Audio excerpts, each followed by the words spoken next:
Assalamualaikum warahmatullahi wabarakatuh. Salawat sering kita baca, namun jarang kita renungkan sedalam ini. Apa sebenarnya yang terjadi di hati saat kita bersolawat? Apakah ia hanya rangkaian kata yang berulang, atau ada cahaya yang sedang bekerja di balik setiap solawat yang tulus?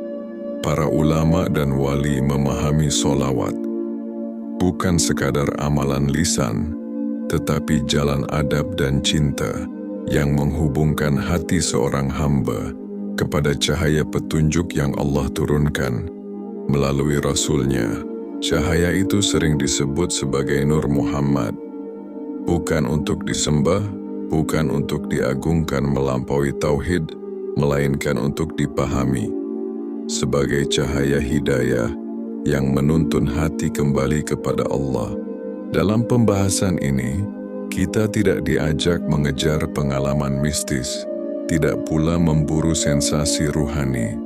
Kita hanya diajak menyelami bagaimana solawat bekerja secara halus, melembutkan hati, menjernihkan niat, dan menghidupkan cinta kepada Rasulullah tanpa keluar dari batas penghambaan.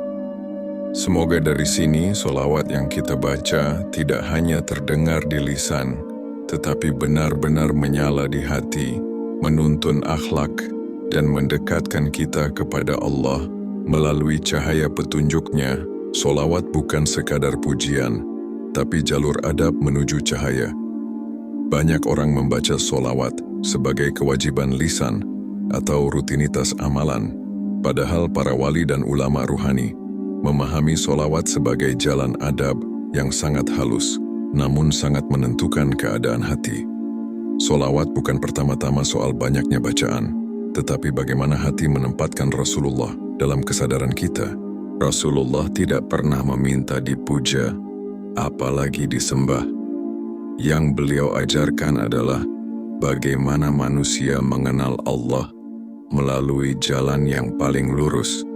Karena itu, solawat sejatinya adalah pengakuan batin bahwa kita tidak mampu mengenal Allah tanpa petunjuk yang Allah turunkan melalui nabinya. Disinilah letak rahasianya. Solawat adalah adab terhadap sumber hidayah. Ia bukan pujian kosong, melainkan sikap hati yang merendah.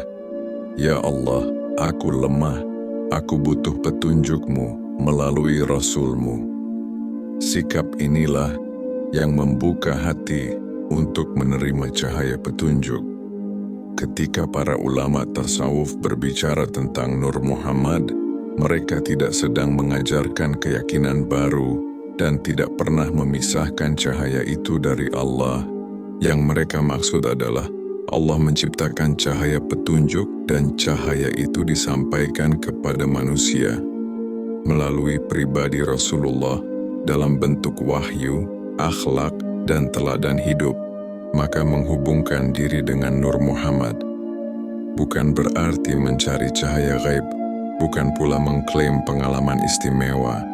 Ia berarti membuka hati agar bisa disentuh oleh nilai-nilai kenabian, kejujuran, kasih sayang, kesabaran, kerendahan hati, dan tauhid yang murni. Solawat yang dibaca dengan adab perlahan membersihkan cara pandang kita. Kita mulai melihat hidup dengan kacamata rahmah, bukan ego. Kita mulai menyikapi ujian dengan sabar, bukan keluhan. Dan kita mulai beribadah bukan untuk dipuji, tetapi untuk mendekat. Inilah cahaya yang bekerja. Para wali tidak mengukur solawat dari getaran tubuh atau rasa-rasa luar biasa. Mereka mengukurnya dari perubahan halus. Apakah hati semakin lembut? Apakah ego semakin jinak? Dan apakah akhlak semakin menyerupai ajaran Rasulullah? Jika itu terjadi, maka cahaya sedang mengalir, meski tanpa disadari. Solawat yang benar tidak mengangkat Rasulullah melampaui kedudukan sebagai hamba Allah. Justru sebaliknya, Ia mengajarkan kita bagaimana menjadi hamba yang mengenal adab, karena Rasulullah adalah hamba yang paling sempurna pengabdiannya. Maka rahasia pertama ini sangat penting. Sholawat adalah jalur adab menuju cahaya, dan cahaya itu tidak datang untuk dipamerkan, tetapi untuk membimbing hati kembali kepada Allah. Sholawat membersihkan hati agar mampu menerima nur. Para wali memahami satu hukum batin yang sangat halus. Cahaya tidak pernah masuk ke hati yang penuh. Bukan penuh oleh harta, bukan pula oleh kesibukan lahir, tetapi penuh oleh ego, prasangka, dan keakuan yang tidak disadari. Karena itu, sebelum cahaya petunjuk bekerja, hati perlu dilapangkan. Dan salah satu jalan paling lembut untuk melapangkan hati adalah sholawat. Sholawat bekerja bukan dengan kekerasan, bukan dengan tekanan, dan bukan dengan paksaan. Ia bekerja seperti air yang menetes perlahan, membersihkan debu-debu halus yang menempel di dinding hati. Tanpa kita sadari, ketika seseorang bersolawat dengan adab, ia sedang meletakkan egonya di bawah, karena sholawat mengandung pengakuan diam-diam. Aku tidak cukup pintar, tidak cukup kuat, dan tidak cukup suci untuk berjalan sendiri menuju Allah. Pengakuan inilah yang mulai merontokkan kesombongan batin. Hati yang sebelumnya keras, perlahan melembut. Hati yang reaktif, perlahan menenangkan diri. Hati yang mudah merasa paling benar, mulai belajar rendah hati, bukan karena dipaksa berubah, tetapi karena cahaya adab. Mulai bekerja dari dalam. Para ulama tasawuf menjelaskan, ketika sholawat dibaca terus-menerus, dengan niat yang lurus, hati akan dibersihkan dari penghalang-penghalang halus yang selama ini menutup pintu hidayah. Penghalang itu sering tidak terlihat, merasa lebih alim, merasa lebih saleh, atau merasa lebih dekat dengan Allah dibanding orang lain. Sholawat menghancurkan semua itu tanpa suara, karena setiap sholawat adalah pengakuan bahwa Rasulullah lebih mulia, lebih dekat, dan lebih dicintai Allah daripada siapapun. Dan ketika hati menerima ini dengan jujur, ego tidak punya tempat untuk berdiri. Dalam keadaan hati yang bersih itulah cahaya petunjuk bisa dirasakan. Bukan dalam bentuk cahaya fisik, bukan dalam rupa atau bayangan, melainkan dalam bentuk kejernihan sikap hidup. Kita menjadi lebih tenang dalam ujian, lebih sabar dalam kekurangan, lebih lembut dalam perbedaan, dan lebih takut kepada Allah daripada kepada penilaian manusia. Inilah makna terdalam dari terhubung dengan Nur Muhammad yang jarang dijelaskan secara gamblang.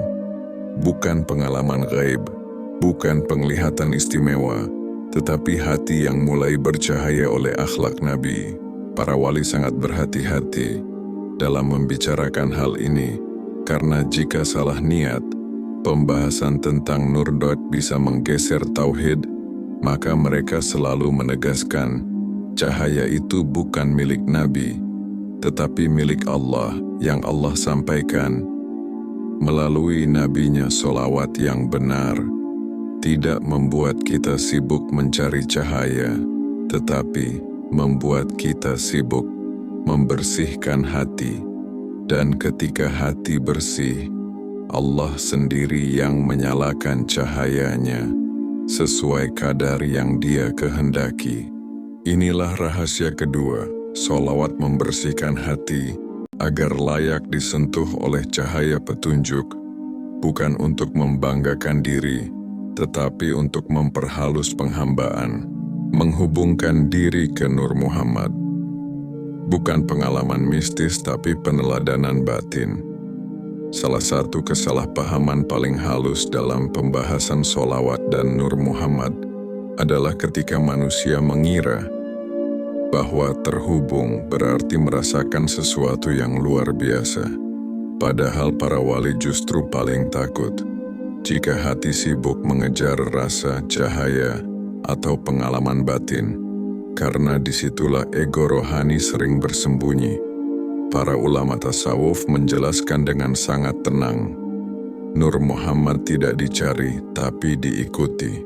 Ia bukan objek pengalaman melainkan arah kehidupan. Cahaya itu bekerja bukan di mata batin tetapi di cara bersikap, cara berpikir, dan cara merespons hidup.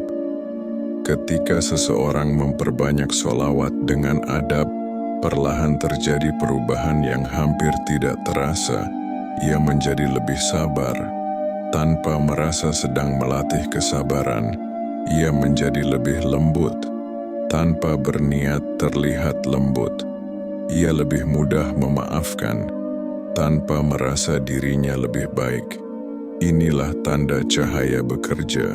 Para wali mengatakan, jika sholawatmu membuatmu merasa istimewa, merasa lebih tinggi, atau merasa memiliki rahasia khusus, maka itu bukan Nur Muhammad. Itu adalah ego yang menyamar dengan bahasa rohani. Karena cahaya kenabian tidak pernah meninggikan diri. Ia selalu merendahkan hati. Rasulullah adalah manusia dengan akhlak paling agung, namun beliau hidup dalam kesederhanaan dan kerendahan. Maka cahaya beliau tidak membawa rasa aku, melainkan rasa hamba. Menghubungkan diri ke Nur Muhammad berarti membiarkan sholawat mengikis sifat-sifat yang bertentangan dengan akhlak Rasulullah, marah yang berlebihan, keinginan untuk diakui, hasrat untuk menang sendiri, kebutuhan untuk selalu benar. Semua itu perlahan dilemahkan, dan yang menarik, proses ini sering tidak disadari oleh pelakunya. Justru orang lain yang merasakan dampaknya. Dia sekarang lebih tenang. Dia tidak mudah tersulut. Ucapannya menyejukkan. Padahal ia sendiri merasa biasa-biasa saja. Inilah cahaya yang sejati. Para wali tidak pernah berkata, "Aku telah terhubung dengan Nur Muhammad." Karena bagi mereka, jika benar terhubung, tidak ada kebutuhan untuk mengatakannya. Cahaya tidak berisik, ia bekerja dalam diam. Menghubungkan diri dengan Nur Muhammad berarti menjadikan Rasulullah sebagai cermin batin, bukan sebagai simbol keistimewaan. Setiap kali ego muncul, ia bertanya, apakah ini sesuai dengan akhlak Nabi? Jika tidak, ia kembali bersolawat, bukan untuk mendapatkan rasa, tetapi untuk meluruskan arah hati. Inilah rahasia ketiga yang jarang dijelaskan. Nur Muhammad hidup dalam akhlak, bukan dalam sensasi.